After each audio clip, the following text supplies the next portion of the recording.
Hai sobat film, senang sekali bisa hadir di tengah kalian lagi untuk membahas film berjudul Shooter yang rilis tahun 2004. Film ini mengisahkan seorang wanita yang bunuh diri lalu arwahnya malah menjadi gentayangan menghantui mantan pacarnya. Seperti apa ceritanya? Langsung aja kita ke pembahasannya. Tapi sebelum itu jangan lupa untuk tetap menjaga kesehatan ya.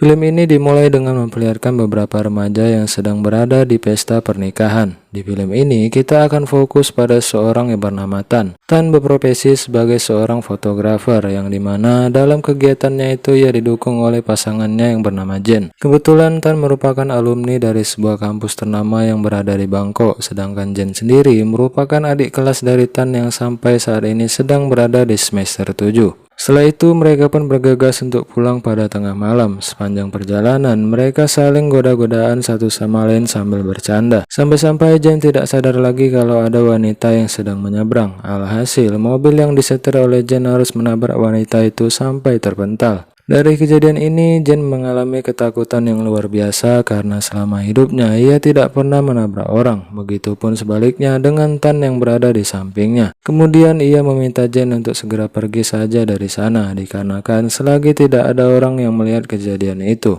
Pada esok harinya, Tan mendapatkan pekerjaan dari kampus lamanya untuk menjadi fotografer di acara kelulusan. Pada mulanya, semuanya terlihat baik-baik saja dan sedikit pun tidak ada yang terlihat janggal. Saat sampai di apartemen, Tan langsung mencuci roll filmnya di dalam ruangan merah. Dengan kata lain, ruangan ini bisa disebut kamar merah yang berfungsi mencetak roll film sampai menjadi lembaran foto. Lalu Jen yang juga berada di apartemen itu mulai merasa cemas pada kejadian kemarin malam. Bagaimana tidak, mereka tidak bertanggung jawab sama sekali dan malah pergi begitu saja. Apalagi mobil yang menabrak wanita itu dikendarai oleh Jen sendiri. Beberapa jam kemudian Tan berkunjung ke tempat foto yang menjadi langganannya sejak ia bekerja. Ia sengaja datang ke toko tersebut jelas untuk mengambil cetakan foto yang sudah ia potret pada pagi hari. Akan tetapi hasil foto yang ia dapat saat itu tidak seperti biasanya. Terlihat jelas ada sebuah bayangan yang membuat foto itu menjadi buram. Namun ternyata saat foto itu kembali dilihat oleh pacarnya, terdapat sesuatu yang aneh dan tertangkap oleh kamera, yang dimana sosok aneh itu lebih menyerupai seorang perempuan dan ikut foto pada saat itu.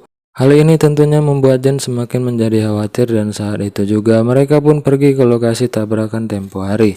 Lalu mereka pun gak mau bertele-tele lagi dan langsung menanyakan kepada petugas di sana apakah ada korban dari peristiwa yang terjadi tempo hari lalu. Dan secara mengejutkan petugas itu berkata bahwa tidak ada korban sama sekali dan semuanya baik-baik saja. Kemudian Tan sengaja meminta temannya untuk memeriksa rumah sakit dan lagi-lagi tidak ada laporan korban yang terjadi pada malam itu. Pada hari berikutnya, Tan masih saja tidak percaya dan ia pun kembali memeriksa selembar foto yang menangkap seorang perempuan. Tan yang berada di ruangan merah tiba-tiba dihampiri oleh Jen pacarnya dan tidak lama dari itu ia mendapat sebuah telepon yang ternyata berasal dari Jen. Seketika itu juga Tan langsung merasa aneh bagaimana bisa Jen yang berada di kampus tiba-tiba dihampiri sosok Jen di sana.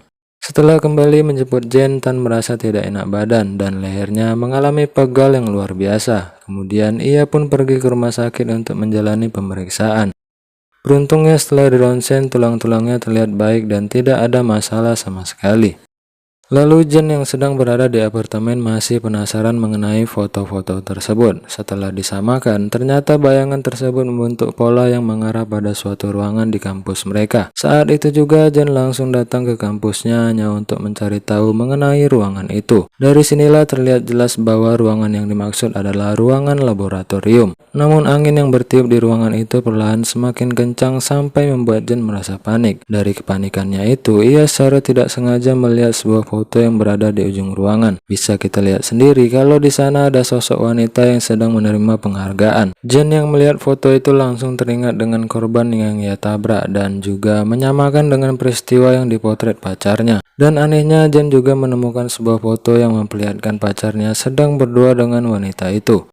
Di sisi lain, Tan sengaja berkunjung ke apartemen temannya yang baru saja menikah, tapi setelah tiba, Tan malah disambut dengan kondisi kamar yang berantakan. Dan tak sampai di situ, ia pun melihat temannya yang sudah memanjat dan lalu lompat begitu saja. Saat tiba di rumah sakit, Tan dihampiri oleh istri temannya dan ia langsung bertanya kepada Tan, apa yang sebenarnya terjadi pada suamiku. Di tengah-tengah pembicaraan itu, wanita itu memberi informasi bahwa kedua teman suaminya juga bunuh diri belakangan ini. Dan lebih mengerikannya lagi, teman-teman suaminya yang tewas itu adalah orang yang sama ketika menghadiri acara pernikahan. Sepulang dari rumah sakit, Jen memberanikan diri untuk memperlihatkan foto kepada Tan. Seketika itu juga, Tan tidak menyangka saat melihat jelas foto itu, dan mau tidak mau, ia pun menjelaskan kepada Jen kalau wanita tersebut merupakan mantan pacarnya saat masih kuliah. Lebih tepatnya, wanita bernama Natre adalah gadis pendiam dan juga lugu. Ia adalah gadis yang pintar dan suka mengikuti perlombaan biologi. Saking pintarnya, Natre sangatlah pendiam sampai-sampai ia tidak memiliki teman. Di saat seperti itulah, teman-temannya Tan beranggapan bahwa Natre adalah perempuan yang aneh. Tapi hal itu tidak sejalan dengan pikiran Tan dan ia merasa kasihan dengan Natre. Pada saat yang sama, ia berpacaran dengan Natre secara diam-diam tanpa diketahui oleh temannya. Bisa dibilang bahwa Natre sangat-sangat menyayangi Tan karena cuma dialah sosok laki-laki yang bisa menemaninya. Sampai pada suatu ketika teman-temannya Tan mulai mengganggu Natre secara berlebihan di depan matanya sendiri. Pada titik ini, Tan sudah tidak tahan lagi untuk pacaran secara diam-diam dan ia pun pada akhirnya lebih memilih teman-temannya daripada pacarnya. Akibatnya, Natre pun mencoba untuk mengakhiri hidupnya, tapi aksinya itu selalu digagalkan oleh Tan yang memergokinya. Di akhir ceritanya, Tan berkata bahwa dari kejadian itu, Natre diam-diam melarikan diri dan sampai sekarang tidak pernah terlihat lagi. Seiring berjalannya waktu, Tan merasa kalau lehernya semakin pegal dan juga sakit. Ia sempat berpikir mungkin saja ada penyakit langka yang menyerang dirinya tanpa disadari. Namun di saat yang sama, Jen secara diam-diam sudah memotret dirinya bersama Tan.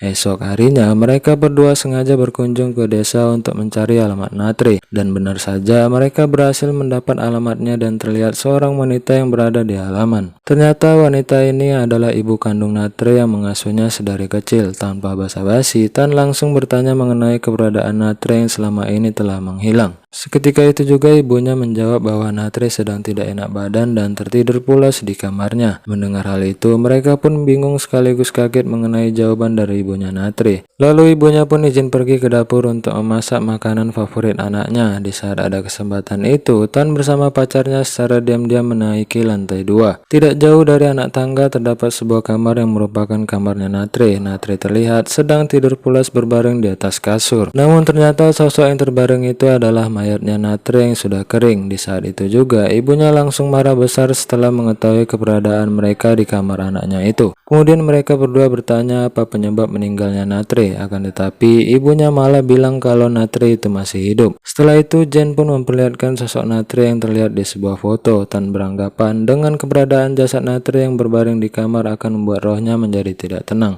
Dari sinilah Tan membujuk ibunya agar mengadakan pemakaman yang layak bagi jasad Natre. Sepulang dari rumahnya, mereka pun menginap di sebuah hotel untuk beristirahat pada malam itu. Tapi tak lama kemudian, Tan langsung dikejutkan dengan kehadiran sosok Natre yang menghantuinya. Saat itu juga, Tan pun berlari sekencang-kencangnya dengan rasa takut yang teramat sangat. Tangga demi tangga, ia turuni satu persatu sampai-sampai ia malah bertemu dengan Jen yang sedang menunggu. Hanya saja, apa yang dilihat oleh Tan bukanlah Jen yang asli, melainkan sosok Natre yang menyamar. Mau tidak mau, karena tidak ada pilihan, Tan menggunakan tangga darurat untuk pergi dari sana. Akan tetapi, kecepatannya untuk lari tidaklah sebanding dengan arwah Natre. Alhasil, Tan tidak mampu lagi mengendalikan dirinya hingga ia pun terlepas dari tangga itu. Pada esok harinya, Tan terlihat sudah berada di rumah sakit dengan kondisi luka yang cukup parah. Jen yang berada di sampingnya berkata kalau semua akan baik-baik saja karena Natre akan segera dimakamkan dengan layak. Lalu mereka pun diundang untuk hadir di prosesi pemakaman dari jenazah Natre. Seperti yang kita lihat, untuk negara Thailand mayoritas penduduknya menggunakan cara kremasi sebagai proses pemakaman.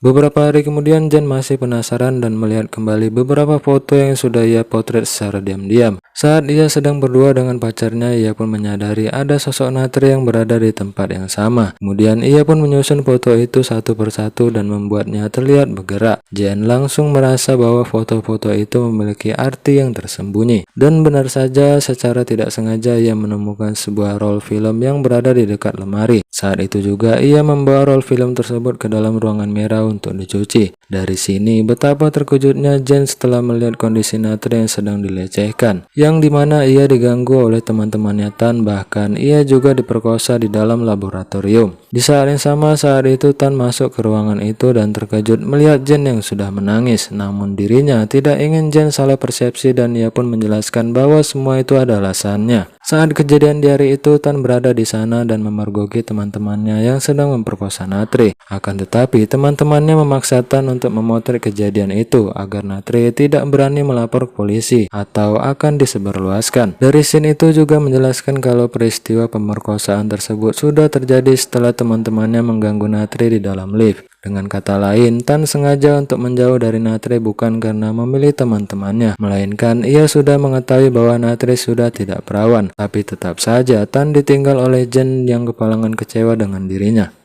Saat Jen telah pergi dari tempat itu, Tan langsung menantang sosok Natri untuk hadir di hadapannya. Ia juga sengaja memotret setiap ruangan dengan harapan akan ada sosok Natri yang hadir bersamanya. Namun karena tidak ada yang terlihat sedikit pun, ia langsung kesal dan melempar kameranya saat itu juga. Secara kebetulan, kamera itu malah menghadap ke arahnya dan langsung memotretnya secara otomatis.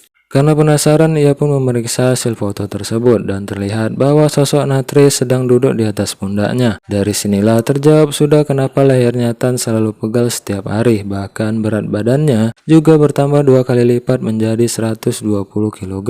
Tidak cuma sampai di situ, kedua matanya Tan malah ditutup oleh arwah Natri dan membuat Tan tak mampu melihat sekelilingnya. Mirisnya lagi, Tan harus terlempar dari kamarnya dan terjatuh lagi sampai lantai dasar.